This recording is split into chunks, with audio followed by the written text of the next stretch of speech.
Telangana game changer Mahalakshmi ఉచిత bus స్కీమ్తో మహిళలకు 5,000 కోట్లు ఆదా. Governor justice Dev. రాష్ట్రంలో ప్రజలే కేంద్రంగా పాలన సాగుతున్నది. తెలంగాణకు అన్నదాతలే ఆత్మ, వారి అభివృద్ధికి అధిక ప్రాధాన్యం. 25,000 కోట్లతో రైతుల రుణమాఫీ చేసినాం. వారికి 500 బోనస్ ఇస్తున్నాం. రైతుల కోసం వ్యవసాయ కమిషన్ ఏర్పాటు చేసినాం. స్కిల్ యూనివర్సిటీతో యువత నైపుణ్యం చేస్తున్నాం. బీసీలకు 42% రిజర్వేషన్లు, ఎస్సీ వర్గీకరణ బిల్లు తెస్తున్నాం. ప్రతి సభ్యుడు తప్పకుండా సభకు రావాలి, చర్చల్లో పాల్గొనాలి. అసెంబ్లీలో ఉభయ సభలను ఉద్దేశించి గవర్నర్ ప్రసంగం.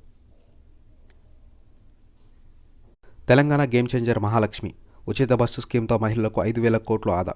Governor justice Dev. రాష్ట్రంలో ప్రజలే కేంద్రంగా పాలన సాగుతున్నది. తెలంగాణకు అన్నదాతలే ఆత్మ, వారి అభివృద్ధికి అధిక ప్రాధాన్యం. 25,000 కోట్లతో రైతుల రుణమాఫీ చేసినాం. వారికి 500 బోనస్ ఇస్తున్నాం. రైతుల కోసం వ్యవసాయ కమిషన్ ఏర్పాటు చేసినాం.